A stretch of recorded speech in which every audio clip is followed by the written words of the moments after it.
time to interview you and ask some questions and things like that. This is for the PRN position in the Pacu. We'll kind of give you an idea of what we're looking for and stuff like that, and then we'll do some behavioral questions where we ask you questions like, tell me a time when you displayed teamwork, or tell me a time when you had a conflict, or something like that. So we want to hear actual stories about, you know, in the past and stuff like that, and how you worked to solve the problem and what the outcome was and stuff like that. So we'll be writing on our little interview guide so we can remember what you said. How do you pronounce your name, your first name? What do you like to be called? Sunmin, yeah, you're right. Sunmin. Yeah. And is that what you like to be called? Yes. Okay, thank you. So anyway, I have a 6 to 10 bed Pacu that goes along with our 12 bed ORs. And we're looking for PRN people, especially midday to late evening, well, evening, not late evening, but midday to second shift, basically. We have a lot of people that love working the day shift, and we need some other people that love working the afternoon shift too. We try to keep about 5 PRN nurses. We have, we're open from 8 until 10 p.m., 8 a.m. to 10 p.m. depending on. We schedule, we staff the PACU from 7 a.m. till 10 p.m. Monday through Friday. Okay. And then on Saturday and Sunday, it's staffed 7 a.m. till 7 p.m. Okay. So just like the basic 12-hour shift. But then we have call coverage that we do in those in-between times. So that 10 p.m. to 7 a.m. time where we have a call period, and then on the weekends, the 7 p.m. till 7 a.m. And so depending on when staff requests off, depends on what kind of holes we have in our scheduling. Okay. And sometimes it's just we look into the schedule and we see a huge influx in a lot of surgeries scheduled, and we need an extra person to help for 6 hours in the afternoon, evening type thing, because we know we're going to be getting a lot from either cath lab, the OR, a lot of extra things, and we just want a little extra cushion to help buffer that we may not necessarily know well ahead of time. So it's sometimes nice to have that person that, hey, I know that you said you're available. Are you able to come in and work this day? We would usually be able to tell you a day or two ahead of time sometimes. You haven't had any PACU experience, but that's okay. We can treat you and teach you all the different PACU patients, and ortho surgeries and gen surgeries, and bowel resections and brain surgeries and all kinds of fun stuff that we do. We also certify our nurses in the NIHSS exam, because we do the holding after they get their carotid endarterectomies. So a lot of times we start that, and if we hold them, we'll do it every 15 minutes for the first hour, and then hopefully we'll get a nice U bed shortly after the first hour or two. But anyway, tell us about yourself. Tell us how your journey's been as far as nursing goes. I noticed you've got a good ICU experience, and then it looks like you've been on a little break, taking care of some family issues, and you've worked for a in Waco. Yes. In Waco. Waco. Yeah. Yeah. Wow. Okay. So just tell us what you're looking for. Why are you thinking about maybe coming to Pacu? Want to learn something new? Yes. Bored. So my journey has been, so I'm a registered nurse flying from South Korea in the United States. I've been here 5 years ago, and since then I've been working also in ICU until now. And while I was working, so I have 10 years of ICU experience. While I worked in ICU, I learned pre-purging skill and pre-nursing skill, and also how to perform under pressure. And then the last few years, I've been working as a per diem nurse in for ICU setting in HCA hospital in North Texas. So I got to expose myself, adapt new environment, new hospital setting on every shift. And and how to communicate with people around me, and but still focusing on my patients and what they need. So this is actually the first time I ever applied for outside of the ICU setting. I'm very excited and very looking forward to working there. I think my ICU skill can help. Also, when I was in Korea, I used to have 5 patients at a time. Some patients had on CRT, so I know how to multitasking. I know the Korean. Multitasking, you're good at that. Wow. Yeah, and then make a.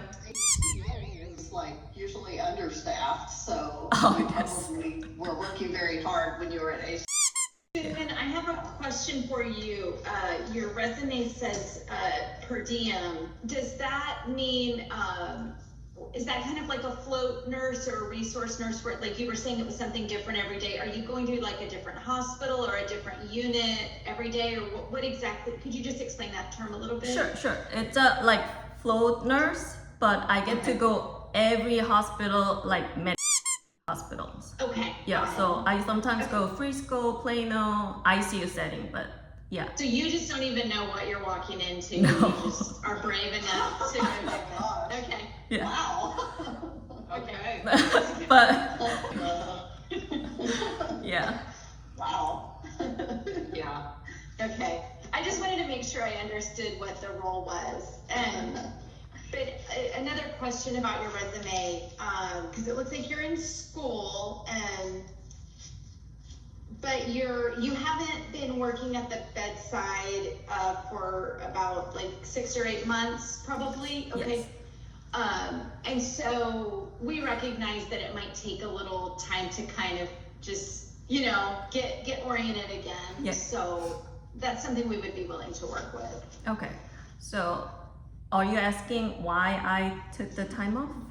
No, I just wanted to confirm that it has been about 6 or 8 months that you've been away from the bedside completely. Yes. Okay. Now I'm missing to work at the bedside. Yeah. Okay. Yeah. So Okay. that's No, why I that's great. applied. Thank you. The reason I ask that is just thinking if you were to join us, what would your training look like? How much time would you need? How many shifts? That sort of thing. Because, it comes back quickly, but at the same time, all of us have come back from like a maternity leave or something and realized, oh man, I'm rusty. Yeah. It's like, oh gosh, what was my password? Yeah. Oh.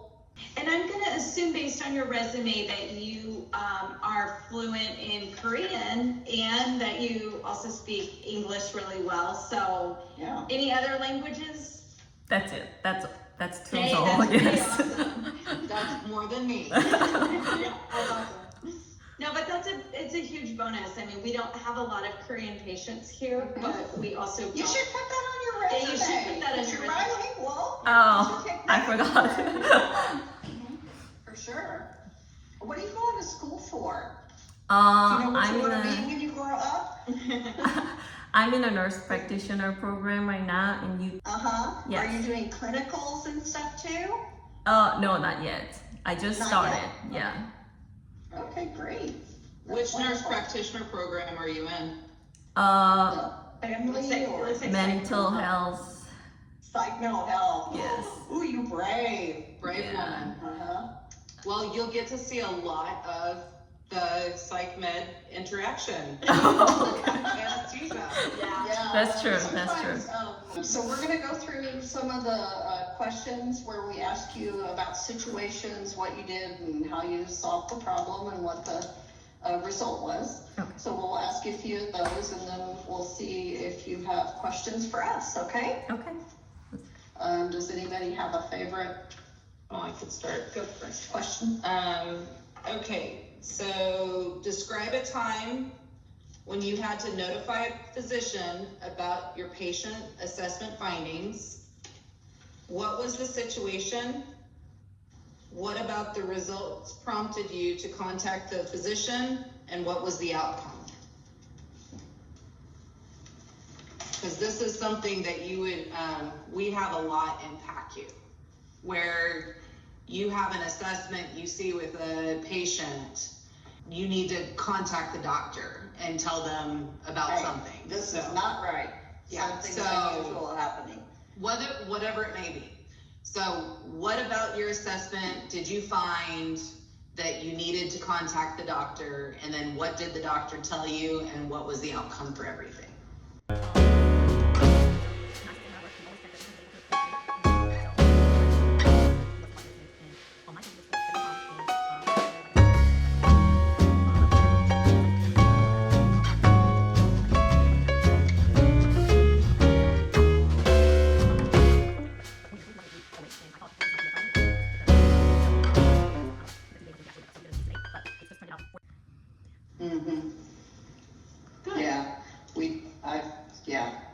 I did years of weaning trials for people in the mornings. I worked the night shift, so I always felt sorry for the day shift because y'all have to actually try to reason with them as they wake up, and it can be scary, you know? I mean, especially with propofol, your brain is either here with us or it's not.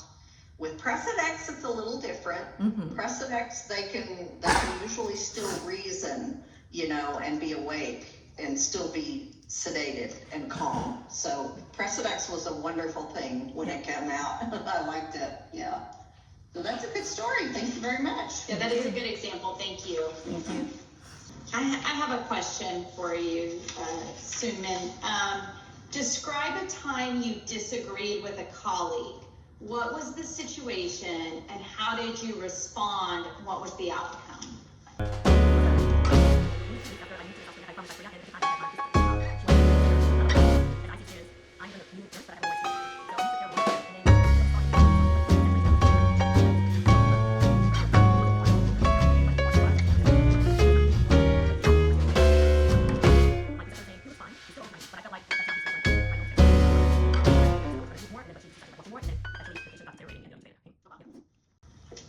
If you were to do that situation again now, like, that must have been really hard because you were brand new, you know, in a new country, in a new hospital. Like, I bet now it's easier to be a little more forceful with like, no, we need to watch this guy a little bit more or whatever, you know? Yeah. Yeah, because once you've seen it happen, Right. then you're more acutely aware of, yeah, this one's not, Right. this one's not gonna do too well. And yeah, it was amazing to me how much I learned. I did like 22 years in the emergency room before I went to be a night shifter in the ICU. And so I was still learning a lot because I just never really had been exposed to extended, you know, care in the emergency room. I was like, I want to learn about what happens after we, you know, ship them up to y'all.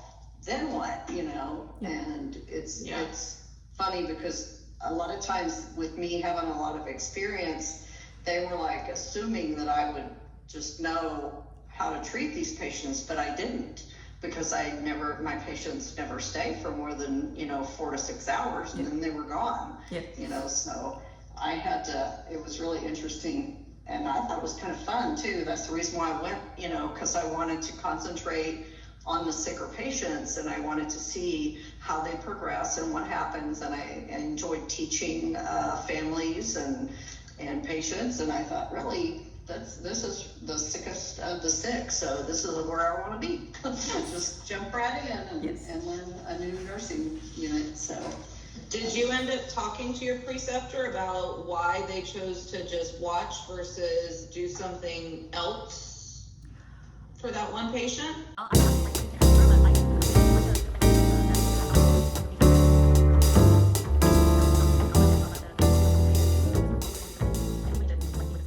Wow. And then, it was when we got nurse practitioners started working with physicians, and we got acute care nurse practitioners. That was such a godsend because we could, you know, in the middle, especially since I worked the night shift, we could go to them and we didn't have to call and wake up Mr. Grouchy Butt, pulmonologist, and say, hey, this patient's not doing too well. I think he needs to be re-intubated. He's gonna have to get out of bed and come here. When we had our nurse practitioners that were there on campus at night, period, all we'd have to do is walk up to them and say, hey, come here, I think this one's gonna wear out. What do you think, you know? And they would be like, yeah, let's go ahead and intubate him now. We're like, oh, okay, wait a minute, let me get my stuff. So, yeah, it's wonderful having someone there, and it's hard sometimes to communicate with them, because you know you're putting, you know, it's a problem, but you just have to keep in mind you're doing it, you know, for the patient's good, you know, that you're saying, hey, I think there's a problem here and I want your eyes on them rather than mine. And I think that's one of the good things too about when we do hold the ICU patients, the sickest ones, we expect our ICU doctor to come and assess them and look at them and write orders, and us not be the only ones with eyes on this patient. Yeah. You know, so that we get their opinions too, to make sure we're all doing the right thing for them. Oh, this one I like. Every job has its ups and downs. Share something that you enjoyed and share something that you found frustrating in your last position.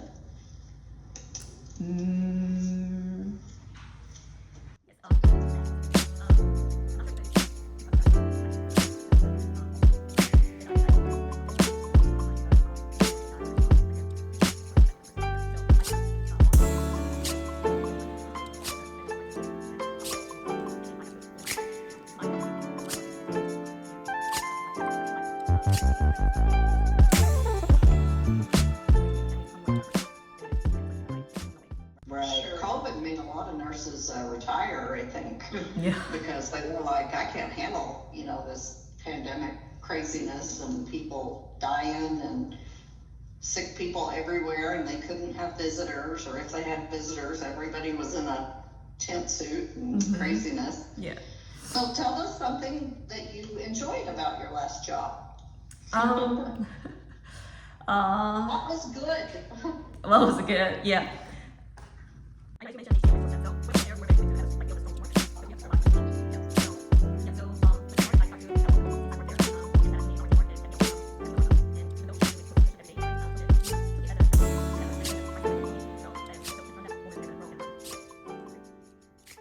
Okay, tell me a time when you saw an opportunity to make an improvement at work. What would you do and what was the outcome?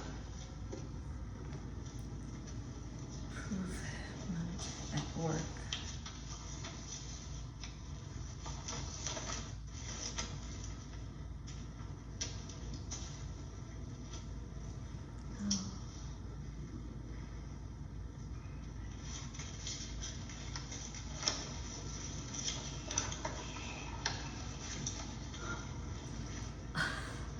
I haven't prepared this for myself. Could you give me any example?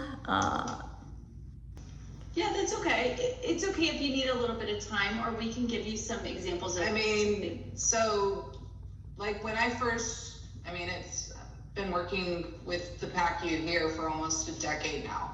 But when I first came here, there was a lot of redundancies for things that we do. I like things simple and streamlined. So I'd simply ask, why are we doing this? Well, because we always did that. But why? We don't need to do that.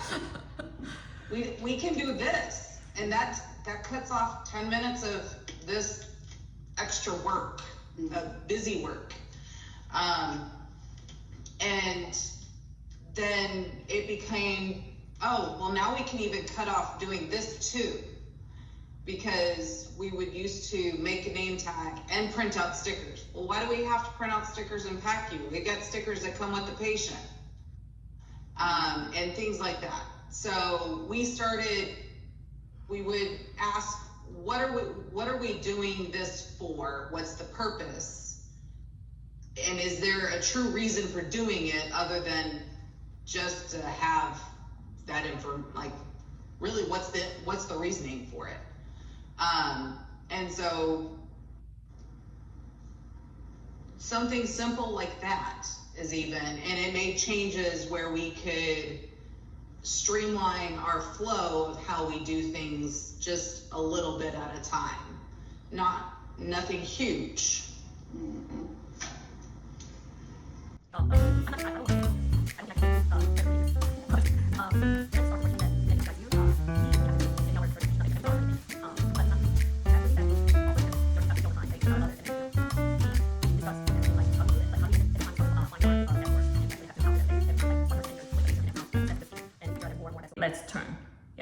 So It's your turn to turn. turn. Yes, I have to do all this. So yeah.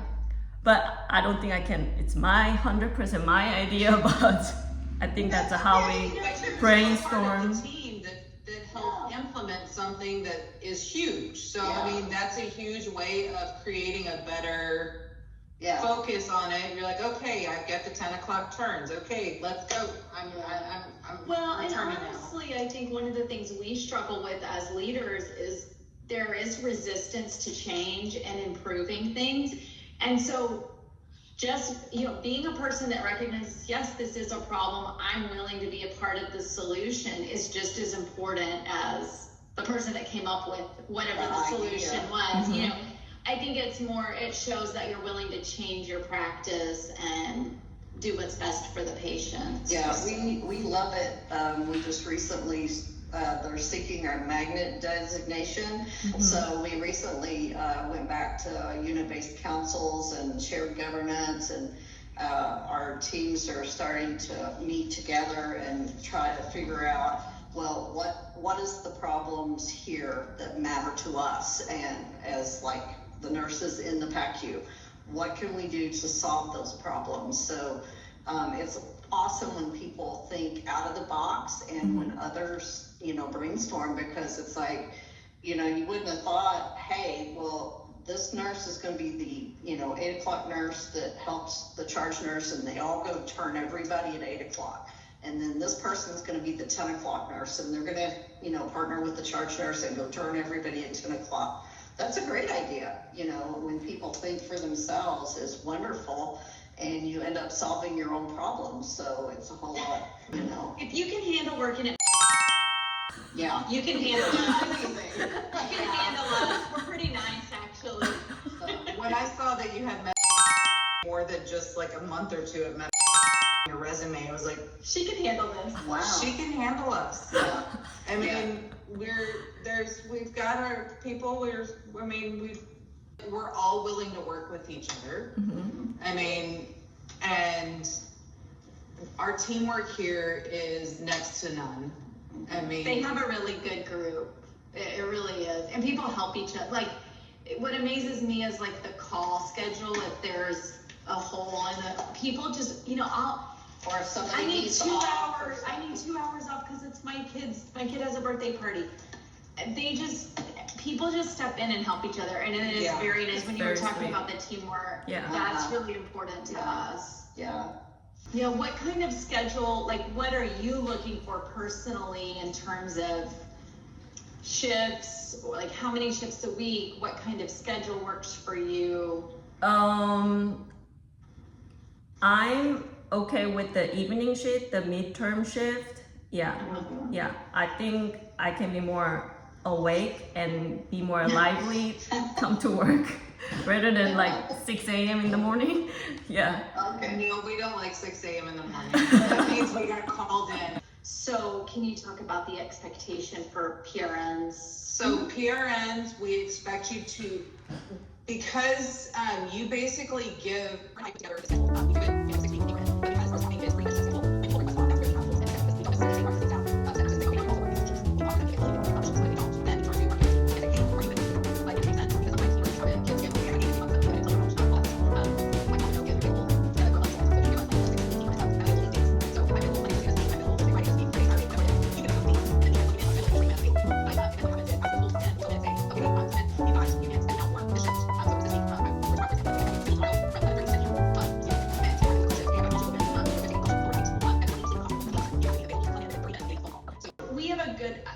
I like our anesthesia team. We have a good relationship with them.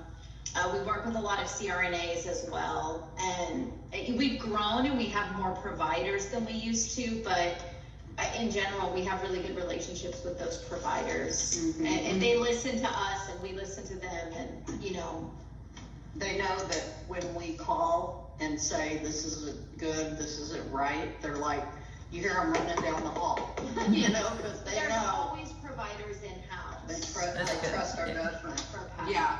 Yeah. And I mean, today, for example, we had a patient who comes out in excruciating pain, and we're pushing fentanyl, we're pushing Dilaudid, it's not touching him, and it's throbbing, it's 10 out of 10, and I'm like, I look at the primary nurse and I go, are you willing to do Valium for him? And he goes, yeah. I go, okay, let me go get an order. And I simply poke my nose back and I ask, hey, can I get, he goes, I was just about to ask if you wanted that. We talk the same language before it's almost we even ask for it. And they trust our judgment so much that very rarely are we ever turned down. As long as, you learn the kind of orders that they work with and the type of orders that are Pacu appropriate orders, and you know which ones to ask for and go, okay, they didn't get this, so I need this, I need this, and now I want this too. And they're like, okay. And you're like, thank you. And that's the kind of relationship we have with them. And they're fantastic providers all around. All of the anesthesia staff, the doctors and the CRNAs are wonderful. They come back, they check back in on their patients when they bring them and they're kind of iffy. But you won't have 5 patients with 1 on CRRT. Okay. No CRRT. And that's our selling point. And we wouldn't just throw you out there to be a Pacu nurse, within Oh, a no. couple of You would be weeks. trained. It would be, you would be precepted by the teachers that like to teach, and we typically say that you're off orientation when, number one, you're comfortable taking patients on your own and you can take care of them and chart them, and number two, we're comfortable with you taking patients on your own, because we know it doesn't do us any good to not properly train people to face whatever they're going to face, because we want you to be able to be the second nurse on call. You may not be the most experienced person that's coming in, but that's great. When you're on call, if you've got somebody with you that has been there, done that for, has done Pacu for several years and has worked here for several years. And that's the thing, is we've got a lot of people that are long-term longevity in our department. So it's not uncommon for us to say, hey, it's your 15th year anniversary this year, and stuff like that, because that's what happens, is they get here and they like it, and it's a really good team-oriented place to work. I was trying to... Is that something you have any experience with, Sunmin? Any cath lab patients or cardiac? I've sent my patient to the cath lab and then they return back, but not at the cath labs actually. And that's okay. That's something that we arrange. Like, we'll send a nurse over to the cath lab to work with that team to get a little bit of training. And then we have some nurses that really like cath lab patients. So then we match you for a few shifts with that nurse, just taking those patients and kind of seeing the Pacu side of it. So it's just part of the training that I'm thinking through, kind of how we coordinate that. So, and really we want you to have we always want you to feel comfortable if there's something you don't know or you haven't been exposed to or you need more help with, just ask. We're very approachable in terms of that, and we want everybody to feel comfortable. So what questions do you have for us? I think mostly you're already answered. Like, I was going to ask, is there any anesthesiology all the time in the house? And then you already gave me the answer, so I feel more comfortable. And then I was gonna ask, if on-call shift middle of the night, would I be only alone over there? And then you say there's 2 nurses, so I'm good with that. So if you don't have any more questions, we can let you go, but we appreciate you spending the time with us. It was really nice to meet you. It was really good to talk to you. Yes. Yeah. And then you'll hear from the recruiter. We're doing some interviews this week, but the recruiter will follow up with you, okay? Okay. Well, thank you very much. Thank you for taking your time. Thank you. Thanks for interviewing this computer, okay? Okay, thank you. Bye-bye. Bye.